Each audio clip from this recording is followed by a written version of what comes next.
Hello ನಮಸ್ತೆ students, welcome back to anti clock coaching academy. ನಾನು Nikhilesh, anti clock coaching ಅಕಾಡೆಮಿಯಿಂದ. Students, ಈ ಒಂದು ವಿಡಿಯೋದಲ್ಲಿ ನಾನು ನಿಮಗೆ ಒಂದಿಷ್ಟು ಫ್ಯಾಕ್ಟ್ಗಳನ್ನು ನಿಮ್ಗೆ ಹೇಳ್ತಾ ಇದ್ದೇನೆ. ಕೆಲವೊಂದಿಷ್ಟು ಸ್ಟೂಡೆಂಟ್ಸ್ಗಳು, ಸರ್ ನಂದು ರ್ಯಾಂಕ್ ಮೋರ್ ದ್ಯಾನ್ 50,000 ಇದೆ, ಮೋರ್ ದ್ಯಾನ್ 80,000 ಬರ್ತಾ ಇದೆ ಅಪ್ರಾಕ್ಸಿಮೇಟ್ ರ್ಯಾಂಕು. ಸೊ ಮತ್ತು ಕೆಲವರು ಹೇಳ್ತಾ ಇದ್ದಾರೆ, ಈ ವರ್ಷ CET ತುಂಬ ಈಸಿ ಆಗಿದೆ, ವೇರಿಯೇಷನ್ಸ್ ತುಂಬ ಆಗುತ್ತಂತೆ. ಸೊ ಭಯ ಆಗ್ತಿದೆ ಸರ್, ನನಗೆ ಒಳ್ಳೆ ಕಾಲೇಜ್ ಸಿಗುತ್ತೋ ಇಲ್ವೋ, ನನಗೆ ಬೇಕಾಗಿರೋ ಬ್ರ್ಯಾಂಡ್ ಸಿಗುತ್ತೋ ಇಲ್ಲವೋ ಅಂತೇಳೋ ಭಯ ಆಗ್ತಾಯಿದೆ ಅಂತ ಹೇಳ್ತಾ ಇದ್ದೀರಾ. ಅಂಥ ಸ್ಟೂಡೆಂಟ್ಸ್ಗಳಿಗೆ ಈ ಒಂದು ವೀಡಿಯೋನ ಮಾಡ್ತಾ ಇದ್ದೇನೆ. ಅದಕ್ಕಿಂತ ಮುಂಚೆ ಸ್ಟೂಡೆಂಟ್ಸ್ ಯಾರಿಗಾದರೂ ಆ್ಯಂಟಿ ಕ್ಲಾಕ್ ಕೋಚಿಂಗ್ ಅಕಾಡೆಮಿಯ ಏಕಲವ್ಯ 2.0 KCET ಮತ್ತು ಕಾಮಿಡ್ಗೆ 1-to-1 ಪರ್ಸನಲ್ ಕೌನ್ಸಿಲಿಂಗನ್ನು ಕೊಡ್ತಾ ಇದ್ದೇವೆ. ಇದು ಕಂಪ್ಲೀಟ್ಲಿ 1-to-1 ಪರ್ಸನಲ್ ಕೌನ್ಸಿಲಿಂಗು. ಇಲ್ಲಿ ನಿಮಗೆ KEA ಕಡೆಯಿಂದ ಬರುವಂಥ ಎಲ್ಲ ಅಪ್ಡೇಟ್ಸ್ಗಳು ಅಪ್ಡೇಟ್ ಆಗ್ತಾ ಇರುತ್ತೆ ಗ್ರೂಪಲ್ಲಿ. ಪ್ಲಸ್ ಮುಂದೆ ಫರ್ದರ್ ಪ್ರೊಸೆಸ್ ಏನು ಮಾಡಬೇಕು ಅನ್ನೋದು ಅಪ್ಡೇಟ್ ಆಗುತ್ತೆ. ಪ್ಲಸ್ ನಿಮ್ಮ ರ್ಯಾಂಕಿಗೆ ಸರಿಯಾಗಿ ಕಾಲೇಜ್ ಲಿಸ್ಟ್, ಪರ್ಸ್ನಲೈಸ್ಡ್ ಸ್ಟೂಡೆಂಟ್ಸು, ಅಂದರೆ ಇಲ್ಲಿ ನಾನು ರ್ಯಾಂಡಮ್ ಆಗಿ ಎಲ್ಲದನ್ನು PDF ಶೇರ್ ಮಾಡೋದಲ್ಲ. ನಿಮ್ಮ ರ್ಯಾಂಕ್, ನಿಮ್ಮ ಕ್ಯಾಟಗರಿ, ನಿಮ್ಮ ಯಾವುದು ಬ್ರ್ಯಾಂಚ್ ಪ್ರಿಫರೆನ್ಸ್ ಪ್ರಕಾರ ಕಾಲೇಜ್ಗಳನ್ನು ಲಿಸ್ಟನ್ನು ಮಾಡಿಕೊಡ್ತೇವೆ, ಬ್ರ್ಯಾಂಚ್ಗಳ ಲಿಸ್ಟನ್ನು ಮಾಡಿಕೊಡ್ತೇವೆ. ಅದನ್ನು ನೀವು ಎಂಟ್ರಿ ಮಾಡಬೇಕು ಅಷ್ಟೇ. ಎಂಟ್ರಿ ಮಾಡುವಾಗ ಏನಾದರೂ ಡೌಟ್ಸ್ಗಳು ಬಂದರೆ ದಯವಿಟ್ಟು ಕೇಳ್ಬೋದು, ಆವಾಗಲೂ ಕೂಡ ನಾನು ರೆಸ್ಪಾನ್ಸ್ ಮಾಡ್ತೇನೆ. ಅದಾದ ನಂತರ ನಿಮಗೆ ಒಂದು ಮಾಕ್ ಅಲಾಟ್ಮೆಂಟ್ ಆಗುತ್ತೆ. ಅದಾದ ನಂತರ ಎಡಿಟ್ ಮಾಡಬೇಕಾ, ಏನಾದರೂ ಹೊಸ ಕಾಲೇಜ್ ಆ್ಯಡ್ ಮಾಡಬೇಕಾ, ಮತ್ತು ಸೀಟ್ ಮ್ಯಾಟ್ರಿಕ್ಸ್ ಅನಾಲಿಸಿಸು, ಮತ್ತು ಯಾವ ಕಾಲೇಜಲ್ಲಿ ಎಷ್ಟು ಪ್ಲೇಸ್ಮೆಂಟ್ ಇದೆ, ಹೇಗಿದೆ, ಎಲ್ಲದನ್ನು ಪ್ರೈವೇಟ್ ವೀಡಿಯೋಸ್ ಮಾಡಿ ನಾವು ನಿಮಗೆ ಶೇರ್ ಮಾಡ್ತೇವೆ, ಆಯಿತಾ. ಅದಾದ ನಂತರ ಮತ್ತೆ ಚಾಯ್ಸ್ ಎಂಟ್ರಿ, ನೀವು ಯಾವ ಚಾಯ್ಸನ್ನು ತೊಗೊಳ್ಬೇಕು, ನೆಕ್ಸ್ಟ್ ರೌಂಡಿಗೆ ಹೋಗಬೇಕಾ ಬೇಡವಾ, ಹೋದರೆ ಅದರ ಕಾನ್ಸಿಕ್ವೆನ್ಸಸ್ ಏನು, ಹೋದರೆ ನಿಮಗೆ ಅಡ್ವಾಂಟೇಜ್ ಏನು, ಎಲ್ಲದನ್ನೂ ಹೇಳ್ತೇನೆ, ಆಯಿತಾ. ಇಂಜಿನಿಯರಿಂಗ್ ಜಾಯ್ನ್ ಆದಮೇಲೆ ಆ ಕಾಲೇಜಲ್ಲಿ ಏನೇನು ಡಾಕ್ಯುಮೆಂಟ್ ತೊಗೊಂಡು ಹೋಗಬೇಕು, ಫೀಸ್ ಎಷ್ಟು, ಫೀಸನ್ನು ಹೇಗೆ ಪೇ ಮಾಡಬೇಕು, ಟಿಲ್ ಕಂಪ್ಲೀಟ್ಲಿ ನೀವು ಇಂಜಿನಿಯರಿಂಗ್ ಜಾಯ್ನ್ ಆಗೋವರೆಗೂ ನಮ್ಮ ಕಡೆಯಿಂದ ಕಂಪ್ಲೀಟ್ಲಿ 1-to-1 ಪರ್ಸನಲ್ ಕೌನ್ಸಿಲಿಂಗ್ ಇರುತ್ತೆ. ನೀವು ಏನೇ ಡೌಟ್ಸ್ಗಳಿದ್ರು ಬಂದರೂ ಕೂಡ ಈ ನಂಬರ್ಗೆ ಕಾಲ್ ಮಾಡಿದರೆ ನಾನು ಪಿಕ್ ಮಾಡ್ತೇನೆ, ಅಥವಾ ನೀವು ಮೆಸೇಜ್ ಮಾಡಿದ್ರು ಕೂಡ ರಿಪ್ಲೈ ಮಾಡ್ತೇನೆ. ಆ್ಯಂಡ್ ಇಂಜಿನಿಯರಿಂಗ್ ಜಾಯ್ನ್ ಆದಮೇಲೂ ಕೂಡ ನಿಮಗೆ ಇಲೆಕ್ಟಿವ್ಸ್ ಇರುತ್ತೆ. ಯಾವ ಇಲೆಕ್ಟಿವನ್ನು ತೊಗೊಳ್ಬೇಕು ಸರ್, ಲೋಕಲ್ ಇಲೆಕ್ಟಿವ್ ಯಾಕೆ ತೊಗೊಳ್ಳೋದು, ಅಥವಾ ಬೇರೆ ಬ್ರಾಂಚಿಂದ ಇಲೆಕ್ಟಿವ್ ಇದ್ದರೆ ಯಾವ ತೊಗೊಂಡ್ರೆ ಬೆಟರ್, ಎಲ್ಲದನ್ನೂ ಗೈಡ್ ಮಾಡ್ತೇವೆ. ಇಲ್ಲಿಗೆ ನಮ್ಮ ರಿಲೇಷನ್ಶಿಪ್ ಎಂಡ್ ಆಗೋದಿಲ್ಲ. ನೀವು ಕೌನ್ಸಿಲಿಂಗ್ಗೆ ಜಾಯ್ನ್ ಆಗಿದ ತಕ್ಷಣ ನಿಮಗೆ ಎಂಡ್ ಆಗೋದಿಲ್ಲ. ಯಾಕೆ ಕೇಳಿದರೆ PUC is different, engineering is different. ಇಂಜಿನಿಯರಿಂಗಲ್ಲಿ ಆಗೊಂದು ಕೆಲವೊಂದು ವಿಷಯಗಳ ಬಗ್ಗೆ ನಾನು ನಿಮಗೆ ಏನೇ ಡೌಟ್ಸ್ಗಳಿದ್ರು ಆವಾಗಲೂ ಕೂಡ ನಮಗೆ ಮೆಸೇಜ್ ಮಾಡ್ಬೋದು, ಆಯಿತಾ, ಕಾಲ್ ಮಾಡ್ಬೋದು ಎನಿ ಟೈಮ್. ಇವಾಗಲೂ ಕೂಡ ನನ್ನ ಸ್ಟೂಡೆಂಟ್ಗಳು ನನ್ನ ಟಚ್ಚಲ್ಲಿದ್ದಾರೆ, ಇಂಜಿನಿಯರಿಂಗ್ ಸ್ಟೂಡೆಂಟ್ಸ್ಗಳು, ಲಾಸ್ಟ್ ಇಯರ್ನ ಸ್ಟೂಡೆಂಟ್ಗಳು. ನಿಮಗೆ ನಂಬಿಕೆ ಇದ್ದರೆ, ತುಂಬ ಯೂಸ್ಫುಲ್ ಆಗುತ್ತೆ ಅಂತ ನಂಬಿಕೆ ಇದ್ದರೆ ದಯವಿಟ್ಟು ಜಾಯ್ನ್ ಆಗಿ. ಈ 1,500 ರೂಪೀಸ್ 2,500 ರೂಪೀಸ್ ಎಲ್ಲೋ ವೇಸ್ಟ್ ಮಾಡ್ತೀರಾ, ದಯವಿಟ್ಟು ಜಾಯ್ನ್ ಆಗಿ. ಓಕೆ, ಒಂದು ಒಳ್ಳೆ ಕೌನ್ಸಿಲಿಂಗ್ ಸಿಗುತ್ತೆ, ಒಂದು ಒಳ್ಳೆ ಸಪೋರ್ಟ್ ಸಿಗುತ್ತೆ, ಆಯಿತಾ. ಓಕೆ ಸ್ಟೂಡೆಂಟ್ಸು, ಇವತ್ತಿನ ವೀಡಿಯೋದಲ್ಲಿ ನಾನು ಹೇಳೋದು, ರ್ಯಾಂಕ್ ಬರುವವರೆಗೂ ಯಾವುದೇ ಟೆನ್ಷನ್ ತೊಗೊಳ್ಬೇಡಿ ಸ್ಟೂಡೆಂಟ್ಸು. ಕೆಲವೊಂದಿಷ್ಟು ಸ್ಟೂಡೆಂಟ್ಸ್ಗಳಿಗೆ ಆಲ್ರೆಡಿ ಇದಾಗಿದೆ, ಸರ್ ಈ ವರ್ಷ CET ಇದಾಗಿದೆ ಅಂತೆ, ಈ ರೇಂಜಲ್ಲಿ ತುಂಬ ಸ್ಟೂಡೆಂಟ್ಸ್ಗಳಿದ್ದಾರೆ, ರ್ಯಾಂಕ್ಗಳು ತುಂಬ ವೇರಿಯೇಷನ್ ಆಗುತ್ತಂತೆ, ನನಗೆ ಬೇಕಾಗಿರೋ ಕಾಲೇಜ್ ಸಿಗೋದಿಲ್ಲ ಸ್ಟೂಡೆಂಟ್ಸ್. ನೋಡಿ ಸ್ಟೂಡೆಂಟ್ಸ್, ಲಾಸ್ಟ್ ಟೈಮು ಕೂಡ ಇದೇ ರೀತಿ ನಮ್ಮದು 2023 ಕನ್ಸಿಡರ್ ಮಾಡಿದಾಗ ಅದೇ ಪರ್ಸೆಂಟೇಜ್ ಏನು ರ್ಯಾಂಕ್ ಇದ್ದಿತ್ತು 2024 ತುಂಬ ವೇರಿಯೇಷನ್ ಆಗಿತ್ತು, ಆಗಿಲ್ಲ ಅಂತ ಹೇಳ್ತಾ ಇಲ್ಲ. ಅದೇ ರೀತಿ ಕಟ್ ಆಫ್ ಕೂಡ ಇನ್ಕ್ರೀಸ್ ಆಗಿತ್ತು, ಕಟ್ ಆಫ್ ಡಬಲ್ ಕೂಡ ಆಗಿತ್ತು. ಈಗ ಇನ್ಕ್ರೀಸ್ ಆಗುತ್ತಾ, ಆಗಲಿ, ಕಟ್ ಆಫ್ ಇನ್ಕ್ರೀಸ್ ಆಗುತ್ತೆ ಅಷ್ಟೇ, ಅರ್ಥ ಆಯ್ತಾ. ಸೊ ಅದನ್ನು ಇದು ಮಾಡಿಕೊಂಡು ನೀವು ಜಾಸ್ತಿ ಹೆಚ್ಚು ಟೆನ್ಷನ್ ತೊಗೊಳ್ಳಿಕ್ಕೆ ಹೋಗಬೇಡಿ. ಒಬ್ಬೊಬ್ಬರು ಒಂದೊಂದು ಒಪಿನಿಯನನ್ನು ಕೊಡ್ತಾರೆ, ಲೆಟ್ ದೆಮ್ ಗಿವ್ ಒಪಿನಿಯನ್ ಅಷ್ಟೇ. ಅವ್ರ ಒಪಿನಿಯನ್ ಅವ್ರು ಕೊಡಲಿ, ನಿಮ್ಮ ಅಷ್ಟಕ್ಕೆ ನೀವು ಇರಲಿ. ರ್ಯಾಂಕ್ ಬರೋವರೆಗೂ ಸುಮ್ಮನೆ ಕೂಲ್ ಆಗಿರಿ ಅಷ್ಟೇ, ಆಯಿತಾ. ಮತ್ತು ರ್ಯಾಂಕ್ ಬರೋವರೆಗೂ ಒಂದು ಒಳ್ಳೆ ಇದರಿಂದ ಇನ್ಪುಟನ್ನು ತಗೊಳ್ಳಿ, ಯಾರ್ಯಾರೋ ಇಂದನೇ ಇನ್ಪುಟ್ ತೊಗೊಳ್ಬೇಡಿ. ಓಕೆ, ಸೊ ಇವತ್ತೊಂದು ಯಾವುದೋ ವೀಡಿಯೋ ನೋಡ್ತಾ ಇದ್ದೇನೆ, ಟಾಪ್ 30 ಕಾಲೇಜ್ ಅಂತ, ಯಾವ ಕಾಲೇಜಿನೆಲ್ಲ ಟಾಪ್ 30 ಇಡ್ತಾ ಇದ್ದಾರೆ. ಸೊ ಅಂಥ ವೀಡಿಯೋಸನ್ನು ನೋಡ್ಕೊಳ್ಬೇಡಿ, ಒಂದು ಒಳ್ಳೆ ಕಡೆಯಿಂದ ಇದು ತಗೊಳ್ಳಿ ಅಷ್ಟೇ. ಓಕೆ, ನನ್ನ ಕಡೆಯಿಂದ ನಾನು ಹೇಳ್ತಾ ಇಲ್ಲ, ನೀವು ಯಾವುದಾದ್ರೂ ಒಳ್ಳೆ ಕಡೆಯಿಂದ ತಗೊಳ್ಳಿ, ಪ್ರಾಪರ್ ಇನ್ಪುಟನ್ನು ತಗೊಳ್ಳಿ, ಆಯಿತಾ. ಈಗ ಸರ್ ನನಗೆ Tier 1 ಕಾಲೇಜಲ್ಲಿ ಆಗೋದಿಲ್ಲ, ನನಗೆ ಇವಾಗ ನೋಡಿದರೆ ನನ್ನ ರ್ಯಾಂಕನ್ನು ನೋಡಿದರೆ ನನಗೆ 50,000 ಮೇಲೆ ಬರ್ತಾ ಇದೆ, ಹತ್ರ 80,000 ಬರ್ತಾ ಇದೆ. ಸರ್ ನಂಗೆ Tier 1 ಕಾಲೇಜಲ್ಲಿ ಆಗ್ತಾ ಇಲ್ಲ ಸರ್, ನಂಗೆ ಪ್ಲೇಸ್ಮೆಂಟ್ ಆಗೋದಿಲ್ವಾ, ಆಗದಿದ್ದರೆ ಇದಾಗೋದಿಲ್ವ ಅಂತ ಕೇಳ್ತಾ ಇದ್ದಾರೆ. ನೋಡಿ students, only top 10, only top 20, only top 30 ಕಾಲೇಜಲ್ಲಿ ಓದೋರು ಮಾತ್ರ ಇವತ್ತು ಜಾಬಲ್ಲಿದ್ದಾರಾ? ಬೇರೆ ಯಾರು ಜಾಬಲ್ಲಿಲ್ವಾ? ಓಕೆ, ಯಾರು ಜಾಬಲ್ಲಿಲ್ವಾ? ಎಲ್ಲ ಅನ್ಎಂಪ್ಲಾಯ್ಡಾ? ನೆನಪಿಟ್ಕೊಳ್ಳಿ ಸ್ಟೂಡೆಂಟ್ಸ್, ಮ್ಯಾಟರ್ ಆಗೋದು ಏನು ಅಂತ ಕೇಳಿದರೆ ನಿಮ್ಮ ಸ್ಕಿಲ್, ಆಯಿತಾ. ಮೇಯ್ನ್ ಮ್ಯಾಟರ್ ಆಗೋದು ನಿಮ್ಮ ಸ್ಕಿಲ್. ಏನು ಸರ್ ಇದು ಸ್ಕಿಲ್ ಅಂತಿರಲ್ಲ, ಏನಿದು ಸ್ಕಿಲ್ಸ್ ಅಂತ ಹೇಳಿದ್ರೆ ಇಂಡಸ್ಟ್ರಿ ಸ್ಪೆಸಿಫಿಕ್ ಆಗಿ ಸ್ಕಿಲ್ಸ್ಗಳು ಬೆಳೀತಾ ಇರುತ್ತೆ, ಆಯಿತಾ.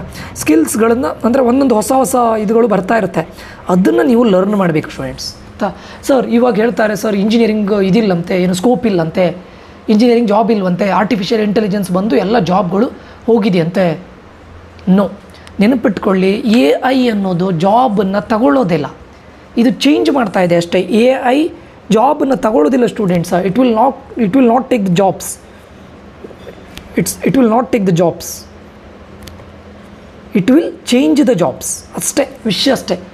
ಇಟ್ಸ್ ಚೇಂಜಿಂಗ್ ದೆಮ್, ಗೊತ್ತಾಯ್ತಾ. ಆರ್ಟಿಫಿಷಿಯಲ್ ಇಂಟೆಲಿಜೆನ್ಸಿಂದ ಜಾಬ್ಗಳು ಹೋಗೋದಿಲ್ಲ, ಬಟ್ ಚೇಂಜ್ ಮಾಡ್ತಾ ಇದೆ ಅಷ್ಟೇ, ಆಯಿತಾ. ಏನಂತ ಕೇಳಿದರೆ ಟಾಸ್ಕನ್ನು ಸ್ವಲ್ಪ ಸ್ಪೀಡಾಗಿ ಮಾಡ್ಬೋದು.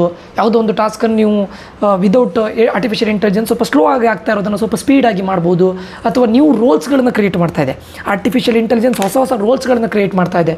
ಏನು ಹೇಳಿ, artificial intelligence trainer, prompt engineer, artificial intelligence engineer, ಇಂಥ ಇಂಜಿನಿಯರ್ಸ್ಗಳನ್ನ ಇದು ಮಾಡ್ತಾ ಇದೆ. ಏನು ಹೊಸ ಹೊಸ ರೋಲ್ಸ್ಗಳನ್ನ ಇದು ಮಾಡ್ತಾ ಇದೆ, ಇಂಪ್ರೂವ್ ಮಾಡ್ತಾ ಇದೆ ಅಷ್ಟೇ. ಓಕೆ, ಎ ಐ ಅನ್ನೋದು ನಿಮ್ಮ ಕ್ರಿಯೇಟಿವ್ ಪ್ರಾಬ್ಲಮ್ ಸಾಲ್ವಿಂಗ್ ಎಬಿಲಿಟಿನ ಇದು ಮಾಡಲಿಕ್ಕಾಗೋದಿಲ್ಲ. ನೀವೀಗ ಒಬ್ಬ ಕ್ರಿಯೇಟಿವ್ ಪ್ರಾಬ್ಲಮ್ ಸಾಲ್ವರ್. ನೀವು ಯಾವುದೋ ಒಂದು ಪ್ರಾಬ್ಲಮ್ ಇದ್ದರೆ ಅದನ್ನು ಕ್ರಿಯೇಟಿವ್ ಆಗಿ ಥಿಂಕ್ ಮಾಡಿ ಸಾಲ್ವ್ ಮಾಡುವಂಥ ಎಬಿಲಿಟಿ ಇದ್ದರೆ ಎ ಐ ಅದನ್ನು ರಿಪ್ಲೇಸ್ ಮಾಡಲಿಕ್ಕಾಗತ್ತಾ? ಆಗೋದಿಲ್ಲ. ನಿಮಗೊಂದು ಸಿಸ್ಟಮನ್ನು ಡಿಸೈನ್ ಮಾಡುವಂಥ ಥಿಂಕಿಂಗ್ ಕೆಪಬಿಲಿಟಿ ಇರುತ್ತೆ. ಒಂದು ಸಿಸ್ಟಮನ್ನು ಡಿಸೈನ್ ಮಾಡಬೇಕು, ಆ ಥಿಂಕಿಂಗ್ ಕೆಪಬಿಲಿಟಿನ ಎ ಐ ಮಾಡಲಿಕ್ಕಾಗೋದಿಲ್ಲ.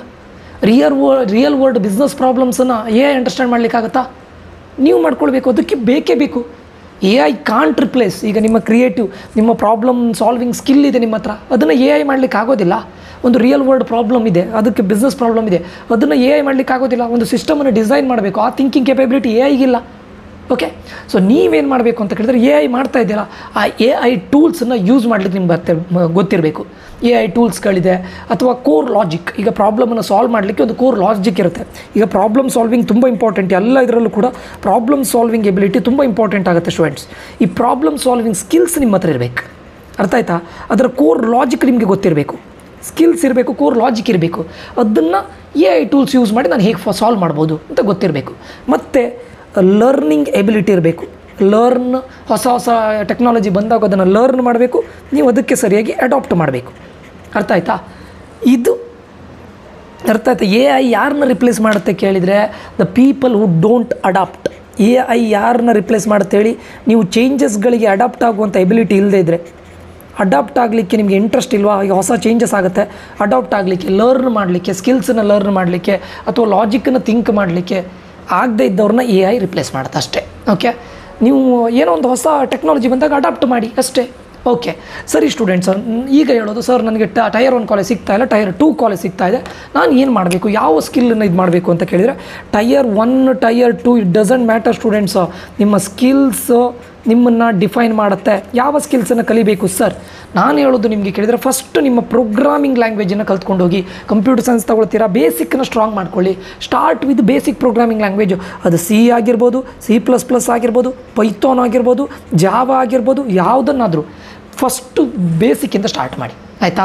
ಫಸ್ಟ್ ಬೇಸಿಕ್ಕಿಂದ ಸ್ಟಾರ್ಟ್ ಮಾಡ್ಕೊಂಡು ಹೋಗ್ತಾ ಹೋಗಿ. ನೀವು ಯಾವ ಕಾಲೇಜ್ ಆದರೂ ಇರಲಿ, ಅವರಿಗೆ ಬೇಕಾಗಿರೋದು ಸ್ಕಿಲ್. ಒಂದು ಕಂಪನಿ ಬರ್ತಾರೆ, ಒಂದೇ ಡಿಫರೆನ್ಸ್ ಏನು ಅಂತ ಕೇಳಿದ್ರೆ, ಈಗ RV ಕಾಲೇಜ್ ಅಥವಾ ಒಂದು ಟಾಪ್ 20 ಕಾಲೇಜ್, ಅಲ್ಲಿ ಏನಂತ ಕೇಳಿದ್ರೆ ಕಂಪ್ನಿಗಳು ಜಾಸ್ತಿ ಬರುತ್ತೆ, ಅಪಾರ್ಚುನಿಟೀಸ್ ಜಾಸ್ತಿ ಇರುತ್ತೆ. RV ಕಾಲೇಜಲ್ಲಿ ಅಥವಾ ಯಾವುದೊಂದು ಟಾಪ್ 10 ಕಾಲೇಜಲ್ಲಿ ಒಂದು 200 ಕಂಪನೀಸ್ ಬರುತ್ತೆ ಅಂತ ಅಂದ್ಕೊಳ್ಳಿ. ನೀವು ಟೈರ್ 2 ಕಾಲೇಜಿಗೆ ಹೋಗಿದ್ರೆ ಅಲ್ಲೊಂದು 100 ಕಂಪನೀಸ್ ಬರುತ್ತೆ ಅಂತ ಅಂದ್ಕೊಳ್ಳಿ. ಆ 100 ಕಂಪನೀಸಲ್ಲಿ ನಿಮ್ಮ ಸ್ಕಿಲ್ಸನ್ನು ತೋರಿಸ್ಕೊಳ್ಳಿ. ಅವ್ರಿಗೆ ಬೇಕಾಗಿರೋದು ಕಾಲೇಜ್ ಅಲ್ಲ, ಅಲ್ಲಿ ಅಪಾರ್ಚುನಿಟಿ ಜಾಸ್ತಿ ಇರುತ್ತೆ. ಅಬ್ವಿಯಸ್, ಟಾಪ್ 20 ಕಾಲೇಜಲ್ಲಿ ಜಾಸ್ತಿ ಕಂಪನೀಸ್ ಬರುತ್ತೆ, ಸ್ವಲ್ಪ ಪ್ಯಾಕೇಜು ಜಾಸ್ತಿ ಕೊಡ್ತಾರೆ. ಬಟ್ ನಿಮಗೆ ಪ್ಯಾಕೇಜ್ ಅಲ್ಲ, ಫಸ್ಟ್ ನೀವು ಎಂಟ್ರಿ ಆಗಿ, ಆಮೇಲೆ ನೀವು ಏನು ಮಾಡ್ಬೋದು. ಅರ್ಥ ಆಯ್ತಾ? 100 ಕಂಪನೀಸ್ ಬರುತ್ತೆ, ಅಲ್ಲೂ ಅಪಾರ್ಚುನಿಟಿ ಇದೆ. ಅಂದರೆ ನೀವು ಟೈರ್ 1 ಕಾಲೇಜಿಗೆ ಕಂಪೇರ್ ಮಾಡಲಿಕ್ಕೆ ಹೋದರೆ ಅಪಾರ್ಚುನಿಟಿ ಸ್ವಲ್ಪ ಕಡಿಮೆ ಇರ್ಬೋದು, ಬಟ್ ಅಪಾರ್ಚುನಿಟಿ ಇದೆ. ಬಂದಂಥ ಅಪಾರ್ಚುನಿಟಿನ ನಿಮ್ಮ ಸ್ಕಿಲ್ಸ್ ಥ್ರೂ ಗ್ರ್ಯಾಬ್ ಮಾಡ್ಕೊಳ್ಳಿ ಅಷ್ಟೇ. ಅರ್ಥ ಆಯ್ತಾ? ಎಲ್ಲದಕ್ಕೂ ಮ್ಯಾಟ್ರ್ ಆಗೋದು ಸ್ಕಿಲ್ಸ್ ಸ್ಟೂಡೆಂಟ್ಸು. ಇದಾದ ನಂತರ ಫಸ್ಟಿಗೆ C++, ಜಾವಾನೋ, ಪೈಥಾನೋ ಸ್ಟಾರ್ಟ್ ಮಾಡಿ. ಅದಾದ ನಂತರ ನೀವು ಥಿಂಕ್ ಮಾಡಿ, ನನಗೆ ಯಾವುದಕ್ಕೆ ಹೋಗಬೇಕು ಸರ್? ಡೇಟಾ ಸೈನ್ಸಿಗೆ ಹೋಗ್ಲಾ, ಅಥವಾ AIMLಗೆ ಹೋಗ್ಲಾ, artificial intelligence and machine learning ಹೋಗ್ಲಾ, ಸೈಬರ್ ಸೆಕ್ಯೂರಿಟಿಗೆ ಹೋಗ್ಲಾ, ಅಥವಾ ಕ್ಲೌಡಿಗೆ ಹೋಗ್ಲಾ, ಅಥವಾ ವೆಬ್ ಡೆವಲಪ್ಮೆಂಟಿಗೆ ಹೋಗ್ಲಾ, ಬ್ಲಾಕ್ ಚೈನ್ ಟೆಕ್ನಾಲಜಿಗೆ ಹೋಗ್ಲಾ? ಬೇಕಾದಷ್ಟು ಟೆಕ್ನಾಲಜಿ ಇದೆ ಸ್ಟೂಡೆಂಟ್ಸ್. ಇವತ್ತೊಬ್ಬ ಬರ್ತಾರೆ, ನೀವೇನು ಮಾಡ್ತೀರಾ? ನನಗೆ ಡೇಟಾ ಸೈನ್ಸ್ ಬಗ್ಗೆ ಒಬ್ಬ ಹೇಳ್ತಾನೆ, ಬಂದು ಒಬ್ಬರ ಹತ್ರ ಕೇಳ್ತೀರಾ ನೀವು, ಅವ್ರಿಗೇನು ಗೊತ್ತಿರೋದಿಲ್ಲ. ಡೇಟಾ ಸೈನ್ಸಿಗೆ ಹೋಗಿ ಮರ, ಯಾಕೆ? ಡೇಟಾ ಸೈನ್ಸಲ್ಲಿ ಎವರ್ಗ್ರೀನ್, ಅದು ಯಾವತ್ತೂ ಕಡಿಮೆ ಆಗೋದಿಲ್ಲ, ಡೇಟಾ ಸೈನ್ಸಿಗೆ ಹೋಗಂತಾರೆ. ಇನ್ನೊಬ್ರು ಬರ್ತಾರೆ, ಆರ್ಟಿಫಿಷಿಯಲ್ ಇಂಟೆಲಿಜೆನ್ಸ್ ಮಷಿನ್ ಲರ್ನಿಂಗ್ ತಗೋ. ಯಾಕಂತ ಕೇಳಿದ್ರೆ artificial intelligence machine learning is future. ಇನ್ನೊಬ್ರು ಬರ್ತಾರೆ, ಸೈಬರ್ ಸೆಕ್ಯೂರಿಟಿ ಹೋಗಿ ಮರ, ಸೆಕ್ಯೂರಿಟಿ ತುಂಬ ಇಂಪಾರ್ಟೆಂಟ್. ಇವಾಗ ತುಂಬ ಡೇಟಾಗಳೆಲ್ಲ ಇನ್ಕ್ರೀಸ್ ಆಗ್ತಾ ಇದೆ, ಅಪ್ಲಿಕೇಶನ್ಸ್ ಎಲ್ಲ ಡೆವಲಪ್ ಆಗ್ತಾ ಇದೆ, ಹ್ಯಾಕರ್ಸ್ ಎಲ್ಲ ಜಾಸ್ತಿ ಆಗ್ತಾ ಇದ್ದಾರೆ, ಡೇಟಾ ಅನ್ನೋದು ತುಂಬ ಸೆಕ್ಯೂರ್ಡ್ ಆಗಿರಬೇಕು, ಸೊ ಸೈಬರ್ ಸೆಕ್ಯೂರಿಟಿ ಹೋಗು. ಒಬ್ಬೊಬ್ಬರು ಇನ್ನೊಬ್ರು ಹೇಳ್ತಾರೆ, ಸ್ಟೋರೇಜ್ ಬೇಕು, ಇವಾಗ ತುಂಬ ಡೇಟಾಗಳು ಇನ್ಕ್ರೀಸ್ ಆಗ್ತಾ ಇರಲಿಕ್ಕೆ ಹೋಗಿ ಸ್ಟೋರೇಜಿಗೆ ಒಬ್ಬ ಬೇಕು, ಕ್ಲೌಡ್ ತಗೋ. ಸೊ ಅದಾಗಬೇಡಿ. ನಾನು ನಿಮ್ಗೆ ಏನು ಹೇಳ್ತೇನೆ ಕೇಳಿದ್ರೆ, ಒಬ್ಬೊಬ್ಬರು ಅವ್ರವ್ರ ಒಪಿನಿಯನ್ ತಗೊಳ್ತಾರೆ. ನಿಮ್ಗೆ ಯಾವುದ್ರಲ್ಲಿ ಇಂಟ್ರೆಸ್ಟ್ ಇದೆ ನೀವು ಡಿಸೈಡ್ ಮಾಡಿ. ಫಸ್ಟಿಗೆ ಡೇಟಾ ಸೈನ್ಸಾ, evergreen, I agree. Artificial intelligence, machine learning, future, correct. ಹಾಗಂತ ಫಸ್ಟು ನಿಮ್ಗೆ ಯಾವ್ದು ಇಂಟ್ರೆಸ್ಟ್ ಇದೆ ನೋಡ್ಕೊಳ್ಳಿ. ಡೇಟಾ ಸೈನ್ಸ್ ಇಂಟ್ರೆಸ್ಟ್ ಇದೆಯಾ, ಇದನ್ನು ಕಲ್ತ್ಕೊಳ್ಳಿ, ಇದರಲ್ಲಿ ಮಾಸ್ಟರ್ ಆಗಿ. SQL ಕಲ್ತ್ಕೊಳ್ಳಿ, ಆರ್ ಲ್ಯಾಂಗ್ವೇಜ್ ಕಲ್ತ್ಕೊಳ್ಳಿ, ಅಥವಾ ನಿಮಗೆ ರಿಪೋರ್ಟಿಂಗ್ ಟೂಲಿಗೆ ಹೋಗಬೇಕಂದ್ರೆ SSRS ಕಲ್ತ್ಕೊಳ್ಳಿ, ಅಥವಾ ಪವರ್ BI ಕಲ್ತ್ಕೊಳ್ಳಿ, SSIS ಕಲ್ತ್ಕೊಳ್ಳಿ, TSQL ಕಲ್ತ್ಕೊಳ್ಳಿ ಸ್ಟೂಡೆಂಟ್ಸ್. ಡೇಟಾ ಸೈನ್ಸ್ ಅಂದರೆ ಇದರಲ್ಲಿ ಮಾಸ್ಟರ್ ಆಗಬೇಕು. You should be a master of it. ಅರ್ಥ ಆಯ್ತಾ?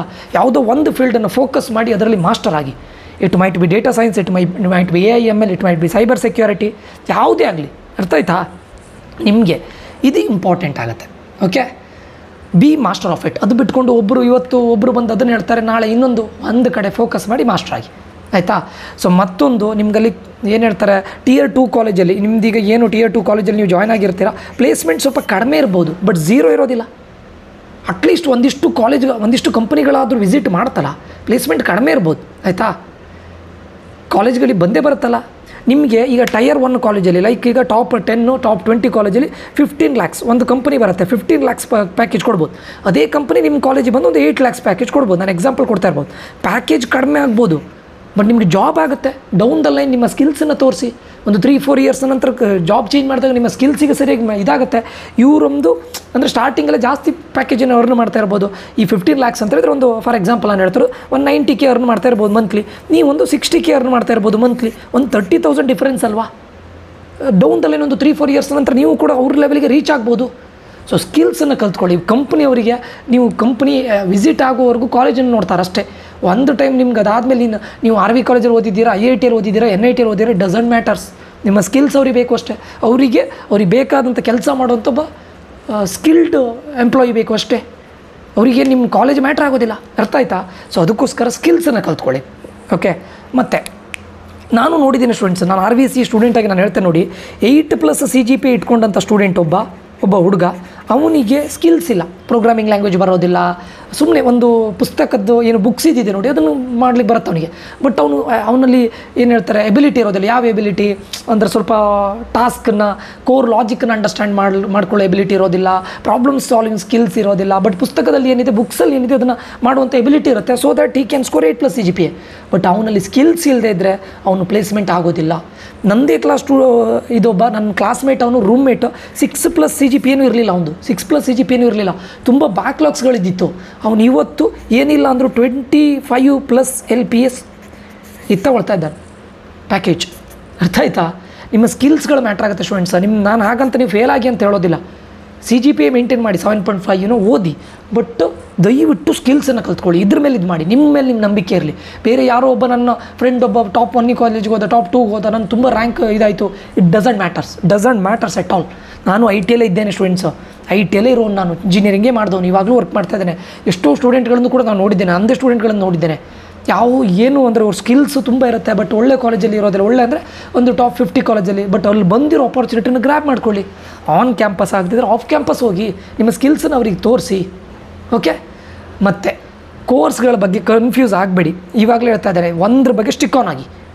ಓಕೆ, ಮತ್ತು ಈಗ ಇಂಜಿನಿಯರಿಂಗ್ ಜಾಯ್ನ್ ಆಗುವಾಗ ನಿಮಗೆ ಎಷ್ಟು ಇಂಟ್ರೆಸ್ಟ್ ಇದೆ ನೋಡಿ. ಇಂಜಿನಿಯರಿಂಗ್ ಈಗ ಜಾಯ್ನ್ ಆಗುವಾಗ ಫುಲ್ ಕಂಪ್ಲೀಟ್ ಇಂಟ್ರೆಸ್ಟ್. ಈಗ ನೋಡಿ, ನಾನು ಇಂಜಿನಿಯರಿಂಗ್ ಜಾಯ್ನ್ ಆಗ್ತಾ ಇದ್ದೇನೆ ಅಂತೇಳೋ ಈ ಇಂಟ್ರೆಸ್ಟ್ ಏನು ಸರ್, ನಾನು ಯಾವ ಕಾಲೇಜಿಗೆ ಹೋಗ್ತೇನೋ ಆ ಕಾಲೇಜಿಗೆ ಹೋಗ್ತೇನೋ ಅಂತೇಳಿ ಇದು ಫುಲ್ ಇಂಟ್ರೆಸ್ಟಿಂಗಲ್ಲಿ ಇರ್ತೀರಾ. ಈ ಇಂಟ್ರೆಸ್ಟ್ ಟಿಲ್ ಎಂಡ್ವರೆಗೂ ಇರಲಿ. ಇಂಜಿನಿಯರಿಂಗ್ ಅಂತೇಳಿ ಇಂಟ್ರೆಸ್ಟ್ ಟಿಲ್ ಎಂಡ್ವರೆಗೂ ಇರಲಿ. ಇಂಜಿನಿಯರಿಂಗ್ ಫಸ್ಟ್ ಇಯರ್ ಜಾಯ್ನ್ ಆಗುವಾಗ ಇರುವಂಥ ಇಂಟ್ರೆಸ್ಟ್ ಲಾಸ್ಟ್ವರೆಗೆ ಇಲ್ಲದೆ ಇದ್ದರೆ ಏನೂ ಯೂಸ್ ಇಲ್ಲ. ಟಿಲ್ ಎಂಡ್ವರೆಗೂ ಕೂಡ ಇದೇ ಇಂಟ್ರೆಸ್ಟಲ್ಲಿ ಫೋಕಸ್ಡ್ ಆಗಿ ಇದು ಮಾಡಿ 100% ಜಾಬ್ ಆಗುತ್ತೆ. ಅರ್ಥ ಆಯ್ತಾ? ಸೊ ಬೇರೆಯವ್ರ ಜೊತೆ ನಿಮ್ಮನ್ನು ಕಂಪೇರ್ ಮಾಡ್ಕೊಳ್ಬೇಡಿ ಸ್ಟೂಡೆಂಟ್ಸು. ಇವಾಗಲೇ ಯೋಚನೆ ಮಾಡಿ, ನಂದು ಯಾವುದು ಇಂಟ್ರೆಸ್ಟೆಡ್ ಸ್ಕಿಲ್ಸ್ ಯಾವುದು. ನನಗೆ ಎಲೆಕ್ಟ್ರಾನಿಕ್ಸ್ ಆ್ಯಂಡ್ ಕಮ್ಯುನಿಕೇಷನ್ ಕಲಿಬೇಕಾ, ನನಗೆ ಫಿಸಿಕ್ಸ್ ಅಂದರೆ ತುಂಬ ಇಂಟ್ರೆಸ್ಟಾ, ಹಾಗಾದರೆ ನಾನು ECಗೆ ಹೋಗೋದಾ, EEEಗೆ ಹೋಗೋದಾ, ಅಥವಾ ಎಲೆಕ್ಟ್ರಾನಿಕ್ಸ್ ಆ್ಯಂಡ್ ಟೆಲಿಕಮ್ಯುನಿಕೇಷನ್ಗೆ ಹೋಗೋದಾ? ಅಲ್ವಾ, ನಂಗೆ ಮೆಕ್ಯಾನಿಕಲ್ ಬಗ್ಗೆ ಇಂಟ್ರೆಸ್ಟ್ ಇದೆಯಾ, ಹೋಗ್ಬೋದಾ? ಕಂಪ್ಯೂಟರ್ ಸೈನ್ಸ್ ಪ್ರೋಗ್ರಾಮಿಂಗ್ ಬಗ್ಗೆ ನನಗೆ ತುಂಬ ಇಂಟ್ರೆಸ್ಟಾ, ನೋಡಿಕೊಂಡು ಆ ಬ್ರ್ಯಾಂಚಿಗೆ ಹೋಗಿ. ಜಾಬ್ ಇದೆ ಸ್ಟೂಡೆಂಟ್ಸ್, ಎಲ್ಲ ಕಡೆ ಜಾಬ್ ಇದೆ. ಎಲ್ಲದು ಮ್ಯಾಟ್ರ್ ಆಗೋದು ನಿಮ್ಮ ಸ್ಕಿಲ್ಸ್ ಮೇಲೆ. ಓಕೆ, ಇಲ್ಲೊಂದು ವರ್ಡ್ ಹೇಳುತ್ತೆ, you are not limited by your college, you are powered by your mindset and skills. ನಿಮ್ಮ ಕಾಲೇಜಿಂದ ನೀವು ಲಿಮಿಟೆಡ್ ಅಲ್ಲ. RV ಕಾಲೇಜಲ್ಲಿ 92 lakhs ಆಯಿತು last time. It is of campus drive. ಆಯ್ತಾ? ಅವ್ರು ಮೊದಲಿಂದ ಪ್ರೋಗ್ರಾಮಿಂಗಲ್ಲಿ ತುಂಬ ಎಂತೂಸಿಯಾಸ್ಟಿಕ್ ಆಗಿರ್ತಾನೆ. ನನ್ನ ಕ್ಲಾಸ್ಮೇಟು ಒಬ್ಬ ಹುಡುಗ, ನಾನು ಹೇಳಿದ್ದೆ 26 ಆಯಿತು. ಆಮೇಲೆ ಅಟ್ಲಾಶಿಯನಲ್ಲಿ ಅವನಿಗೆ 49 lakhs ಆಯಿತು. ಅವನು ಮೊದಲಿಂದ ಹೇಳೋದದೆ, ಏನು ಹೇಳ್ತಾರೆ, ನಮಗೆಲ್ಲ ನಿಮ್ಮದು ಇದೇನು ಹ್ಯಾಬಿಟ್ ಏನಂತ ಕೇಳಿದರೆ, ಅಥವಾ ನಿಮ್ಮದು ಇದೇನಂತ ಕೇಳಿದ್ರೆ ನಾವು ಹೇಳೋದು ಸ್ವಿಮ್ಮಿಂಗ್, ರೀಡಿಂಗ್ ಬುಕ್. ಅವನೇನು ಹೇಳ್ತಾ ಇದ್ದಾನೆ, ಕೋಡಿಂಗ್ ಅಂತ ಹೇಳ್ತಾ ಇದ್ದಾರೆ, ಪೈಥಾನ್. ಆವಾಗಲೇ ನಮ್ಮದು 2019 ಪಾಸ್ಡ್ ಔಟ್ ಬ್ಯಾಚ್. ಅಂದರೆ ನೀವು ಅದನ್ನು ಒಂದು ಇದಾಗಿ ತಗೊಳ್ಳಿ. ಅರ್ಥ ಆಯ್ತಾ? ಇಫ್ ಯು ಆರ್ ಎಂತೂಸಿಯಾಸ್ಟಿಕ್ ಆಗಿದ್ದರೆ ಮಾತ್ರ ಇದು ಮಾಡಿ. ಇಂಟ್ರೆಸ್ಟೆಡ್ ಆದರೆ ಆರಾಮಾಗುತ್ತೆ ಸ್ಟೂಡೆಂಟ್ಸ್. ನಿಮ್ಮ ಕಾಲೇಜಿಂದ ನೀವು ಲಿಮಿಟ್ ಆಗೋದಿಲ್ಲ. You are powered by your mindset and skills. ನಿಮ್ಮ ಮೈಂಡ್ ಸೆಟ್ಟನ್ನು ಚೇಂಜ್ ಮಾಡಿ, ನಿಮ್ಮ ಸ್ಕಿಲ್ಸನ್ನು ಚೇಂಜ್ ಮಾಡಿ. ಆಯ್ತಾಯ್ತಾ? ಸ್ಟಾರ್ಟ್ ಟುಡೇ, ಇವತ್ತೇ ಸ್ಟಾರ್ಟ್ ಮಾಡಿ. Your future is waiting students. Tier 1 or not, but you can still build a Tier 1 life. ಆಯ್ತಾ?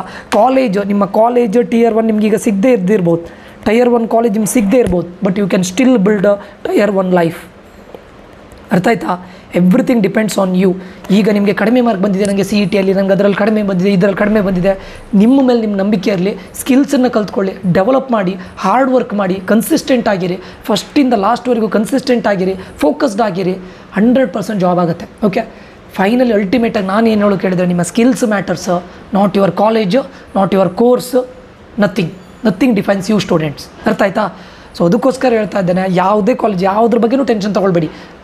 ಇಂಜಿನಿಯರಿಂಗ್ ಜಾಯ್ನ್ ಆಗಿ ಒಳ್ಳೆ ಯಾವುದೋ ಒಂದು ಕಾಲೇಜ್ ಸಿಗುತ್ತೆ, ಯಾವುದೋ ಅಂದರೆ ನಾನು ಹೇಳ್ತಾ ಇರೋದು ನಿಮಗೆ ಎಬಿಲಿಟಿ ಸರಿಯಾದಂಥ ಕಾಲೇಜಿಗೆ ಜಾಯ್ನ್ ಆಗಿ, ಅಲ್ಲಿ ನಿಮಗೆ ಪ್ಲೇಸ್ಮೆಂಟ್ ಇದೆ, 50 ಕಂಪನೀಸ್ ಬರುತ್ತಾ, ಬರಲಿ. ಆಯಿತಾ? ಮತ್ತು ಇವಾಗಲೂ ಹೇಳ್ತಾ ಇದ್ದೇನೆ, ಎಲ್ಲ ಇಂಜಿನಿಯರಿಂಗ್ ಕಾಲೇಜು ನಿಮಗೆ ಬೇಕಾದಾಗೆ ಇರೋದಿಲ್ಲ. IIT ಹೋದವನು ಕೂಡ ಕೆಲವು ಟೈಮ್ ಅದ್ರ ಬಗ್ಗೆ ಡ್ರಾಬ್ಯಾಕ್ ಹೇಳ್ತಾನೆ.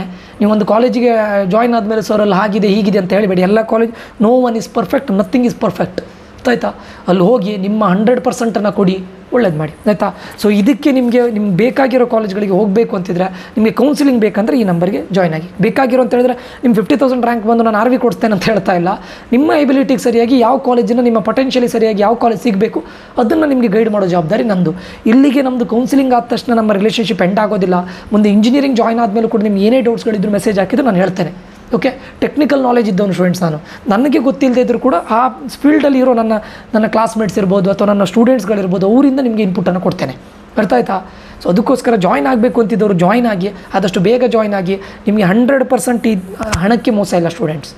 100% ನೀವು ಪೇ ಮಾಡ್ತಾ ಇದ್ದಾರೆ ನೋಡಿ, 100% ಮೋಸ ಇಲ್ಲ.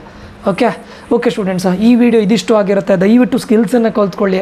Skills do matters a lot. It defines you. ಅಷ್ಟೇ ನಾನು ಹೇಳೋದು. Neither your college, neither your course, only your skills ಅಷ್ಟೇ. ಸೊ ಇದನ್ನು ಹೇಳ್ತಾ ಈ ವಿಡಿಯೋನ ಇಲ್ಲಿಗೆ ಎಂಡ್ ಮಾಡ್ತಾ ಇದ್ದಾನೆ. ಮುಂದಿನ ವಿಡಿಯೋದಲ್ಲಿ ಮತ್ತೆ ಸಿಗ್ತೇನೆ, ಮತ್ತೆ ಇನ್ಫಾರ್ಮೇಟಿವ್ ವಿಡಿಯೋದಲ್ಲಿ ಬರ್ತೇನೆ. ಯಾರಿಗಾದ್ರೂ ಜಾಯ್ನ್ ಆಗಬೇಕು ಅಂತಿದ್ರೆ ನಂಬರ್ಗೆ ಮೆಸೇಜ್ ಹಾಕಿ. ಮತ್ತೆ ಸಿಗೋಣ ಸ್ಟೂಡೆಂಟ್ಸು. ನಾನು ಸೈನ್ ಆಫ್ ಆಗ್ತಾ ಇದ್ದೇನೆ. Love you all. Bye. Take care students.